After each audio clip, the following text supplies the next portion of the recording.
2024 தேர்தல் மிக முக்கியமான தேர்தல் என்று நான் குறிப்பிட்டதற்கு காரணம், எனக்கு முன்னாலே ரம்ஜான் பேகம் பேசினார், கோடி காமராஜ் பேசியிருப்பார். அவர்கள் பேசிய அந்த கோணத்திலிருந்து நான் வேறு கோணத்திலிருந்து பேச வேண்டிய பொறுப்போடு நிற்கிறேன். 1952 இந்திய நாட்டிலே முதல் பொது தேர்தல் நடைபெற்றது. அதிலிருந்து இத்தனை காண்டம் நடைபெற்ற தேர்தல்களுக்கும் இப்போது நடைபெறப் போகிற தேர்தலுக்கும் ஒரு நிரம்ப வேறுபாடு உண்டு. மற்ற தேர்தல்களில் யார் ஆட்சிக்கு வர வேண்டும் என்பதும் யார் இருக்க வேண்டாம் என்பதுமாக மட்டுமே இருந்தது. நல்லது செய்தார்களா, நாட்டு மக்களை மறந்தார்களா, எல்லைகளை பாதுகாத்தார்களா, இங்குள்ள மக்களுக்கு துணை நின்றார்களா என்ற கேள்விதான் இருக்கும். இந்த தேர்தலில் உங்கள் முன்னால் வைக்கப்படுகின்ற கேள்வி, அடிக்கோடிட்டுக் கொள்ளுங்கள்.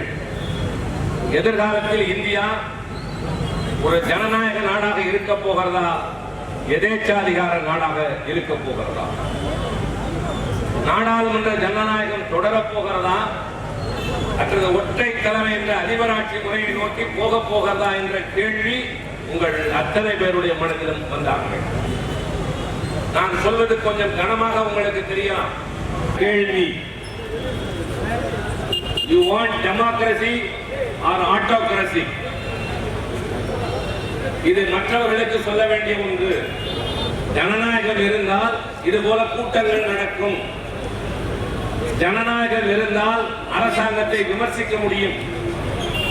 ஜனநாயகம் இருந்தால் நாடாளுமன்றத்தில் எதிர்க்கட்சிகள் மக்கள் குரலை எதிரொலிக்க முடியும். இது இல்லாமல் போகுமேயானால் உணர்வுகளை, பிரச்சனைகளை, கவலைகளை வெளிப்படுத்த வாய்ப்பு இருக்காது. விரும்பியதை எழுத முடியாது. இதெல்லாம் கற்பனை அல்ல. கடந்த முறை நடைபெற்ற யுத்தம் பாசிசம் வீழட்டும் என்னாவது உலக மகா யுத்தத்தின் போது உலகையே அச்சுறுத்திக் கொண்டிருந்த இத்தாலி நாட்டை சேர்ந்த முசோலினி, அவன்தான் அதை கண்டுபிடித்த காரணகர்த்தா. அவனுடைய வழித்தோன்றல் ஜெர்மனி நாட்டை ஆண்ட சர்வாதிகாரி ஹிட்லர்.